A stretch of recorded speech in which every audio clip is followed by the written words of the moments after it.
Պարոն Քոչարյան, ասացիք, որ փաստորեն սոցիոլոգիական հարցումներով կորոշեք, թե ով է լինելու ըստ երևույթին ձեր դաշինքի ղեկավարը, ցուցակի առաջին համարը եւ ըստ էության վարչապետի թեկնածուն, բայց մինչեւ այդ սոցիոլոգիական հարցումները ես ուզում եմ հասկանալ ձեր վերլուծությունը եւ անձամբ ձեր հաշվարկները ինչ են ցույց տալիս, ձեր թիմը ավելի մեծ հնարավորություններ կունենա հունիսին կայանալիք խորհրդարանական ընտրություններում, եթե դուք առաջնորդեք թիմին, այսինքն դուք լինեք վարչապետի թեկնածու, թե եթե զիջեք ձեր այդտեղը ձեր թիմից մեկ այլ անձի եւ հենց դա պիտի բարձենք։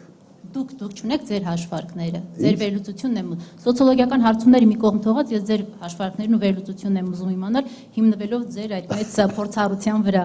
Եվ նաև ինչպիսի դուք ասացիք ահռելի համագործակցության հնարավորություն կա, ինչպիսի խոշոր դաշինքներ եք տեսնում այս պահի դրությամբ եւ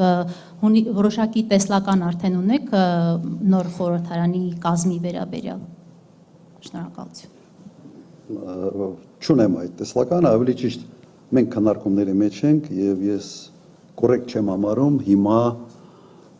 հնչեցնել մեր քննարկումների բովանդակությունը, որտեղ ուղղակի ընթացք է գնում եւ վերջնական լուծումը ես կրկնեմ մենք ունենալու ենք փետրվար ամսին։ Այսօր այն հրապարակումները, որոնք այլ լրատվամիջոցներում կար, այլ սոցիոլոգիական ուսումնասիրությունների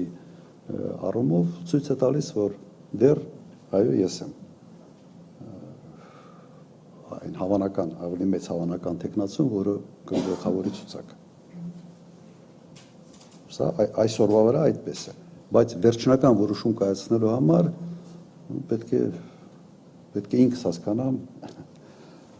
ինչքանով է սա արդյունավետ լինելու ամբողջ թիմի համար։ Ասեմ, մենք հիմա գնում ենք ընտրությունների ավելի լավ դիրքերից, քան դա եղել է 21 թվականին։ Երբ 21 թվականին սկսել ենք այս process-ը նախընտրական եւ եթե համեմատենք այն ժամանակվա վարկանիշային, այսպես ասենք, տվյալները, հիմա ավելի լավ վիճակում ենք, քան եղել այն ժամանակ։ Կոնկրետ դաշինքի առումով։ Եվ կարող եք ասել ինչ մեթոդաբանությամբ է այդ սոցիոլոգիական հարցումներն իրականացվելու։ Ես հսկայական փորձ ունեմ ամեն ինչում, երևի բացի ամբողջ Հայաստանում են իրականացվելու այդ ինչպես է դա տեղի ունենալու, ինչ որ ընտրանքային պրոֆեսիոնալ սոցիոլոգները մենք չենք անելու, մենք ուղղակի պայմանագիր ենք կնքելու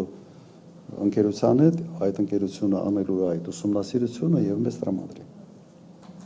Եթե ձեր բանազդը ձեր ուրիշ բան է ասում, օքեյ։ Չէ, մենք ունենք թարմը պետք է լինի ուղղակի փետրվարին։ Բայց ուրիշները հրապարակում են եւ կարծում եմ դուք էլ ծանոթ եք, որ ինչ ուժեր են լինելու ընդհանրապես չեմ ուզում ուրիշ ուժերի անուններ տալ, ամեն մեկը ունի իր մարտավարությունը։ Ես մեկ անգամ ասել եմ, որ ձևավորված արդեն կա երկու խոշոր միավոր եւ լիքը մարդիկ ինձանից նեղացել են, թե ինչի երկու հատ, միգուցե ավելի շատ, դրա համար այս անգամ զերծ կմնամ այդ կարգի հայտարարություններից։ Բայց իրատեսականը այսօր 3-ից 4 միավոր է, ես տեսնում եմ դրա հնարավորությունը։ Բոլորին sense մի ցուցակի մեջ տեղավորել չի լինում, չի տեղավորվում։ Չեն կարող իրար չընդունող, իրար հետ խնդիրներ ունեցող, լուրջ հակասություններ ունեցող մարդիկ հայտնվել մեկ ցուցակում դժվար է, որովհետև հակասությունները ոչ միայն այդ երկու անձի միջև է, այդ երկու անձի կողմնակիցների նաև տրամադրությունները հսկայական նշանակություն ունեն։ Ես չեմ ուզում օրինակներ բերել,